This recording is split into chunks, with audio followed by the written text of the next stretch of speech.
else said that because somebody else who was there said this. I don't know. But had Secretary Tillerson called President Trump a moron, I don't think he would be the Secretary of State any longer today, and I don't think any Secretary of State in any administration would survive something like that. So to me, it's cut and dry. So there's criticism out there about the way this particular host has been behaving, not because of not just the president criticizing, but she tweeted out a questionable picture from Las Vegas on the ground there with one of her colleagues. We've got that for you. And in the tweet, she said, looking to expend your security detail, consider Ali Veshi and I might not have the skills, but we're in uniform and ready to roll. Was this before or after the massacre? I don't know. This is on the ground after the shooting. Oh my God. Well, I know we had a number of reporters there for other reasons. I kept seeing people from other networks. I was already here in Vegas, so it's an important question to ask because timing is everything. And I don't believe in coincidences, and that's really unfortunate timing to be caught in that position, but she wasn't caught. She posted it. So, Sandra, the significance, I suppose, of this is just to add this just to the conversation. I suppose. It doesn't really have anything to do with her sourcing on what the Secretary of State may or may not said, but it just gets put into what I call the stew. Sure. What you can say about Stephanie Ruhle and what you can also say about the networks that she works for is that they are trying to stir division within the administration. It's clearly a point of something they're trying to do because the more division there is, the more it looks like there's chaos. It's that they're doing their jobs, I suppose? I don't know. Yes, but I will say this. It is no secret in Washington, D.C. that the president has wanted certain appointments to go through the State Department, political people, and that Rex Tillerson has not wanted those to happen. So there is tension. Now, whether he's called him a moron or not, I have no idea. But let's be clear, there are some differences of opinion on policy and staffing issues. All right, we want to go to a pastor that has just begun the Clark County Fire Department holding a news conference. Let's listen in. All under one incident number.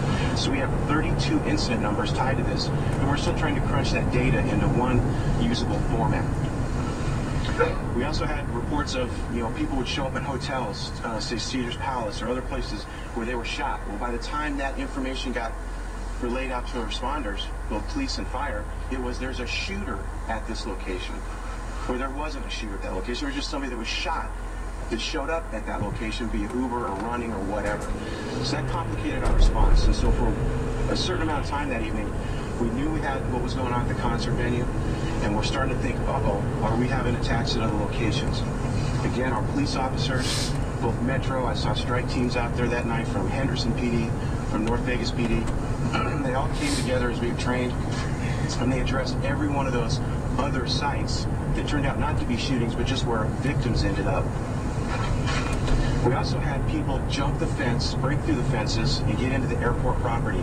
They were laying in between the runways, trying to take cover because those areas are carved out between the runways and the taxiways. And then we had reports of gunshots fired at the airports. There's another example of we had a lot on our hands. A lot we thought was escalating when it was really contained, but we just didn't know because of so many calls coming in. We had to vet every one of those things out with a police response and a fire response. Come on, turkeys. This is also the first time that we've deployed a rescue task force on a significant event. And we'll talk about what the rescue task force component is in a little bit, but it's something that's been worked on in this valley for many, many years. That's funny. At the event, there was a standby crew of approximately 16 EMS paramedic personnel from Community Ambulance.